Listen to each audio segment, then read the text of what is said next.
I heard the music before I got to his door. It was open just a sliver, so I pushed it a little wider. He was on the rug playing an acoustic guitar. I had never seen him with anything but an electric. He played a very simple riff over and over again. 2 chords. It was hypnotic, concentrated, and sad. And so was he. He's best known for his Emmy-winning role as Christopher Moltisanti in the famed series The Sopranos, but you just saw Michael Imperioli reading from his debut novel, The Perfume Burned His Eyes. It's a coming-of-age tale that explores many a teenage boy's fantasy, befriending the Velvet Underground icon and solo musician Lou Reed. Michael is in Paris as the book is being translated into French. Welcome to the show. It's a pleasure to have you. Thank you for having me. Now, there are a good few actors at the moment who are turning to fiction.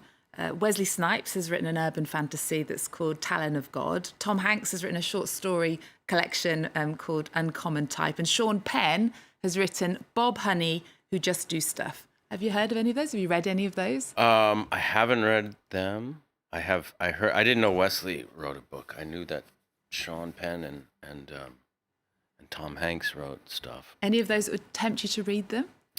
You had to pick one? I'm a big fan of Sean Penn's work. I like the 2 movies that he directed, that The Crossing Guard and The Indian Runner. I thought the writing in both of those were very, very interesting. He's a very talented guy. I'll pick it up and read it. As well as playing a loyal member of Tony Soprano's and mob crew and writing episodes for The Sopranos, you had a part in the film Goodfellas, Jungle Fever and Bad Boys. You've worked with Martin Scorsese as well as co-written with Spike Lee. Your other series include Life on Mars and Mad Dogs. Tell us the story how, after doing all of that, you sat down and wrote a book about becoming friends with Lou Reed. Writing, I've had kind of a parallel career as a writer, starting with Summer Sam and then The Sopranos, and then there's a film called The Hungry Ghost that I wrote and directed about 10 years ago. And a bunch of film and television that never got produced, which led to a lot of frustration in dealing with the whole machinations of Hollywood. So literature and books are probably a bigger love for me than movies even. So I had attempted prose over the years, but didn't really get anywhere with it. And then I met a lot of frustration with some things that didn't move forward. So I like the idea of just the book being the end to itself, because the screenplay you have to get produced, it's not the end. It's actually just a blueprint for the finished product. So there was something very appealing about the writing being the end to itself. And then my oldest son was 16, and I was trying to relate to that frame of mind. So I started writing this coming-of-age tale, and then a few months into the writing of it, Lou died.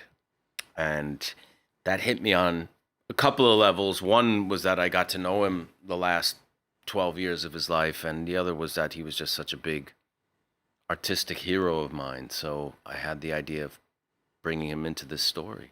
And he was a tricky character. Our team actually interviewed Lou Reed when he was in Paris for the launch of his experimental photograph book, Reem Rhyme. Right. Just take a look at this from the interview.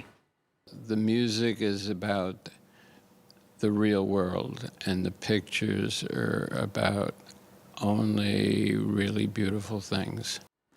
You actually had a friendship with Lou Reed. You met him on the set, I think it was, of a film that you were shooting where you were playing one of his friends, Ondine, and the film was called I Shot Andy Warhol. And what was he like as a friend? Well, I met him, the I Shot Andy Warhol story was, I was at a Knicks game, basketball game, and Lou was a basketball fan. And I saw him there, and I said, he was a big idol of mine. So I was like, well, I can go and tell him that I'm playing this friend of his.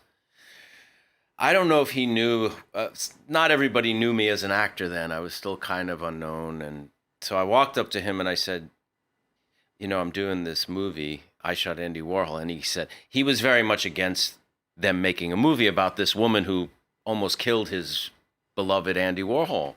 He said, I think it's despicable that they're making a movie about this psycho. And I said, I know, but I'm playing Ondine. And he looked at me and he went, good luck. And he turned away. And I felt like, oh, what a stupid thing to say. And then he turned back and looked at me and then walked over. He said, listen, do your work, do a good job, and just remember he was very funny. So I almost saw both those two sides to him, the kind of, the scary side and then also the compassionate side. And then years later, after The Sopranos came out, he was doing a concert in New York, and I asked my manager to get me on the list.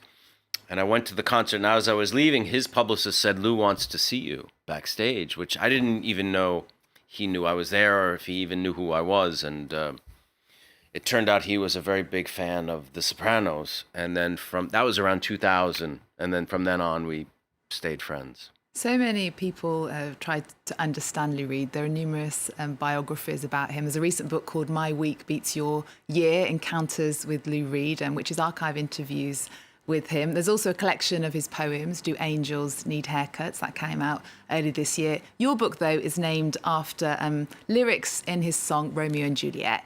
Just take a listen. Thinking of his lonely room, to think that by his bed gives off a stink, then smells her perfume in his eyes. Your book has been praised as bringing 1970s New York to life. A review from Joyce Carol Oates called your book vividly imagined, compelling and sympathetic. What do you think Lou Reed would have said about it? That's a really good question. I don't think I would have written it if he was alive, probably, because I would feel that's a little bit too much of an invasion of his privacy. But to me, it was it's an homage to him, and it comes from a place of admiration and respect and love, really. But if some people in the future read it and makes them want to listen to his music or keep his spirit alive in some ways, that makes me happy. I've been listening to Lou Reed all day yesterday. Yeah, that's good. Thanks to your book. Yeah, good. That is a good thing. But his contribution to art, I think, is really towering. And his career was so long too, and he always kept. Look, I mean, that interview you showed, he was pretty sickly. I mean, that was towards the end of his life, and he was doing photography. He was always trying to, express himself in whatever ways he, was immediate at the time. And he did that. He never stopped creating and stopped discovering, his whole life. This is your debut novel, but you've written a lot before. As you said, you've written for TV and film, as well as writing for The Sopranos. And you also co-wrote Summer of Sam with Spike Lee. You've also been in a few of his films. What do you think about the new one, Black Klansman? It's about a black police officer who infiltrates the Ku Klux Klan. Why is that relevant today, do you think? Well, I think Spike really is making a very big political statement with this movie, because since our current president has been elected, and right before, and while he was campaigning, a lot of racial tension has been brought to the surface. I think, I hate to say it, but he appealed to a lot of racists in our country, and has in some ways validated racism in our society by not calling it out in a very, very strong way. He's been very, what happened after in Virginia and his saying there are fine people on both sides. It's just been disgusting, actually. And I think no one better than Spike Lee to just make a strong political statement about that at this point in time. So, and I think he said it pretty much. He hopes this film takes Trump down or has a hand in getting him out of office somehow eventually. Going back to your own career, The Sopranos was a massive success. More than 10 years on from that. Have you got away from being known as the character you played? And how do you look back at that time? I haven't really gotten away from it, just because it's very beloved to a lot of people, and I think all of us will probably be always remembered for that. But looking back on it, it was very special, and I always say shooting that show was like walking down to the corner and hanging out with your friends every day, and it's not always like that in my business, but it was for a while. That's a lot of us knew each other from before that show, but I think we did something very special. You know, I'm very proud of it. And you're in an upcoming UFO series, and that's called Project Blue Book. How do you decide your roles?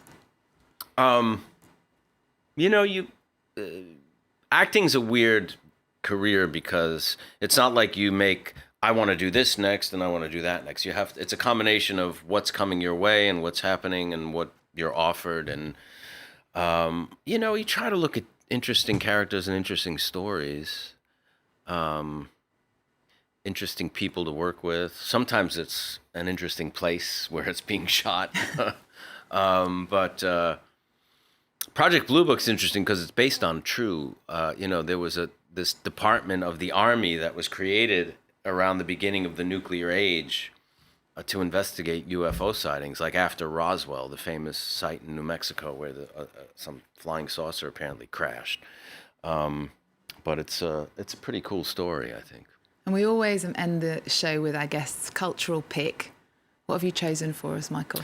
Oh, there's an exhibition at the LACMA, the LA Contemporary Art Museum, and it's a photo exhibition of Nan Goldin and Diana Arbus Versailles. And there's just a human element to these artists that really touches me a lot. I did a movie a long time ago about the artist David Wojnarowicz, and Nan Goldin was on the set doing still photographs. So I got to know her a little bit, and they just go right to your heart, you know, and just speak to you so powerfully. And the three of them, those artists, I think, really did it exceptionally well. Okay, Michael, it's been a pleasure to have you on the show. Thank you for having me. Thank you for being here. Michael Imperioli's book, The Perfume Burned His Eyes, is out in French later this month, and we're going to leave you with Michael's cultural pick, Real Worlds, Brassai, Arbus, Golden Photography, an exhibition that's just wrapped up at the Museum of Contemporary Art in Los Angeles. Remember our website, we're also on Twitter, Facebook and Instagram. There's more news coming up on France 24 after this.